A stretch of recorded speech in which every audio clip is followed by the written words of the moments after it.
Halo guys, perkenalkan, nama saya Deni Iman. Saya berasal dari Kelas 11. Di sini saya akan menjelaskan mengenai replikasi DNA. Teman-teman, ada yang tahu nggak sih apa itu replikasi DNA?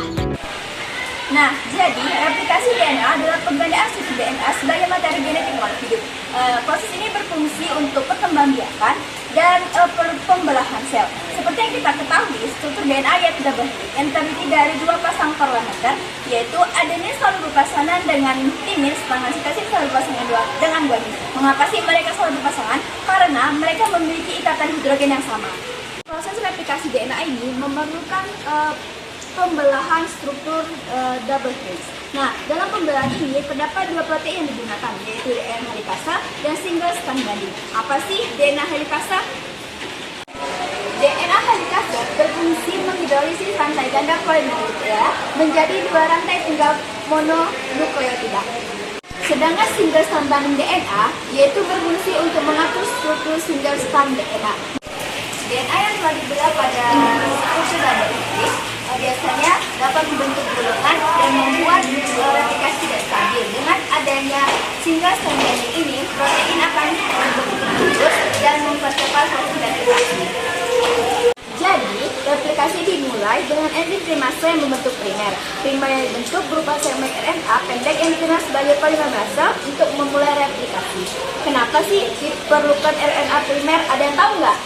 Diperlukan RNA primer karena untuk mengurangi error atau kesalahan dalam replikasi DNA. Dengan RNA primer ini, secara otomatis tubuh mengidentifikasi tempat rentan terjadinya error. Polimerase DNA oleh DNA polimera dari datangnya deoksinukleosida trifosfat bebas sesuai dengan ujung 3 aksen basal DNA tempat. Saat fragmen dibuka, sedikit demi sedikit, enzim polimerase akan memproses dari satu basa ke basa lainnya dengan arah 5 aksen ke 3 aksen yang disebut dengan leading start. Adapun dengan lag DNA arah berlawanan yaitu lagging start yang mana berorientasi dari 3 aksen ke 5 aksen.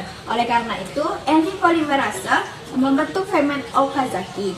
Saat fragmen membuat satu fragmen Okazaki, maka enzim harus kembali ke garpu replikasi untuk membentuk fragmen Okazaki yang baru. Setiap dimulainya pembentukan diperlukan DNA primer yang dibentuk untuk membuat replikasi. Nah, fragmen Okazaki akan sesuai dibentuk apabila ujung 5 aksen ditemukan dengan ujung 3 aksen pada segmen sebelumnya. Dengan demikian, laying start terdiri dari RNA primer dan fragmen Okazaki. Adapun langkah selanjutnya yaitu dibutuhkan penghilangan RNA primer dan penyambungan Okazaki. Penghilangan RNA primer dilakukan dengan ekonuklease dan pembentukan DNA baru oleh DNA polimerase sebagai RNA primer. Nah, dan akhirnya fragmen yang terbentuk disambungkan oleh enzim ligase menjadi DNA yang baru. Oke guys, di sini kita akan menjelaskan mengenai hipotesis replikasi DNA. Adapun 3 hipotesis mengenai replikasi DNA. Yang pertama yaitu konservatif, yang kedua replikasi semi-konservatif, dan yang ketiga replikasi dispertif.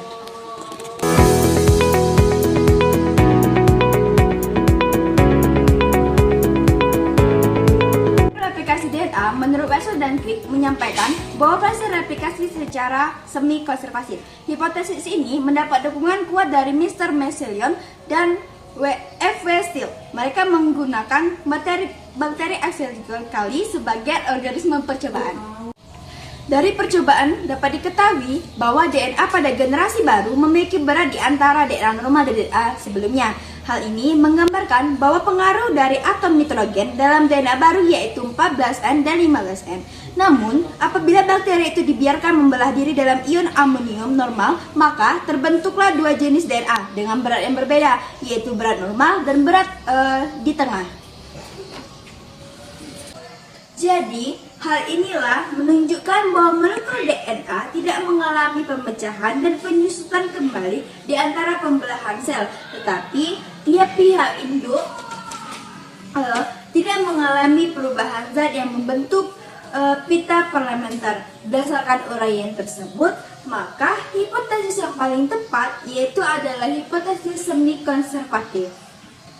Jadi, sekian penjelasan dari saya. Semoga teman-teman bisa mengetahui dan bermanfaat untuk kalian semua. Terima kasih.